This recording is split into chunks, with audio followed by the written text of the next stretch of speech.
Biarkanlah keduanya tumbuh bersama sampai waktu menuai tiba.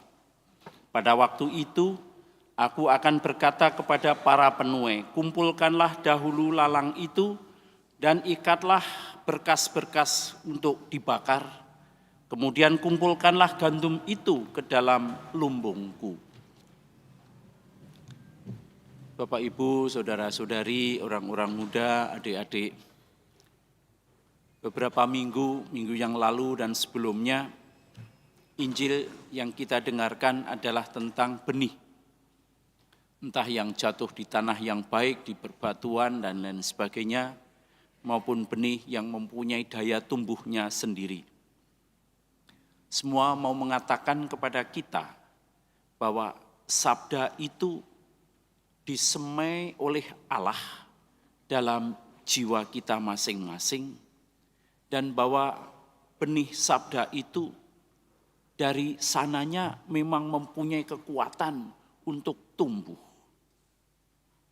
Pada hari ini kita diajak untuk menengok ladang dan benih yang telah tumbuh itu. Kita diajak untuk melihat, menengok jiwa kita, masyarakat kita,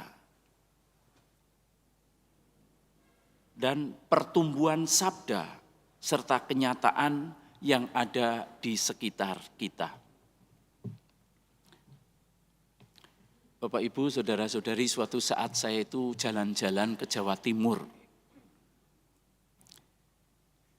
ke Gunung Kawi. Saya tidak mencari pesugihan, saya sudah kaya, gitu kan. Bapak saya paling kaya di seluruh semesta itu. Tetapi yang aneh bahwa ternyata bahkan ada orang Katolik, ada orang Kristen yang ke Gunung Kawi untuk mencari pesugihan. Di dekat Sragen ada yang namanya Gunung Kemukus.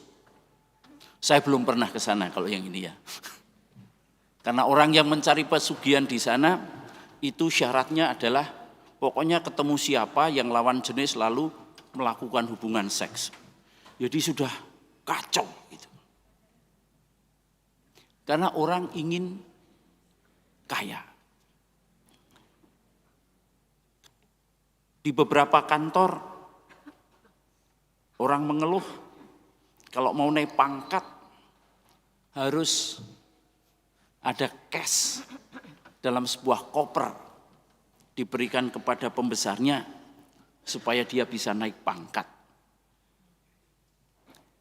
Ada kelompok-kelompok orang pekerja yang kalau ngobrol-ngobrol dalam pembicaraan malah mendorong-dorong temannya untuk selingkuh.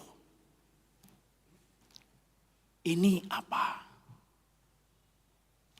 Ini adalah sebuah potret kenyataan yang ada di sekitar kita, bahwa selain kita hidup karena sabda Allah, nyatanya ada kehidupan-kehidupan manusia yang terus bertentangan dengan benih sabda Allah yang ditanamkan di dalam hidup kita.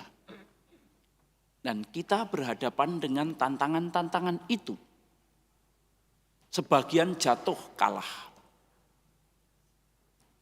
Tetapi justru disinilah Allah tidak ingin agar lalu semuanya dicabut sekarang juga.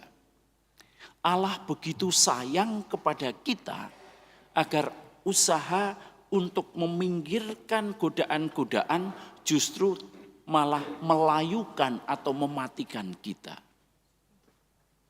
Maka tumbuh bersama dengan godaan, tumbuh bersama dengan orang-orang yang mungkin jatuh atau yang mungkin memang sengaja membuat kejahatan-kejahatan di dalam masyarakat kita, di dalam kelompok-kelompok, adalah kenyataan yang harus kita hadapi. Dan pada lapangan hidup seperti itulah kita dipanggil untuk bertahan. Memang kita tidak bisa mengandalkan kemampuan diri kita sendiri, tetapi dengan dua hal ini kita diharapkan. Tuhan berharap agar kita bertahan. Kalau istilah Santo Matius dalam Injil Matius akan mengatakan, barang siapa bertahan sampai akhir akan mendapatkan ganjarannya. Kurang lebih begitu yang diharapkan Tuhan pada kita. Dan yang kedua, kita hidup dalam masyarakat yang seperti itu, tidak bisa mengandalkan kemampuan kita sendiri, tetapi justru membuat kita rendah hati untuk senantiasa berpegang pada kekuatan Tuhan.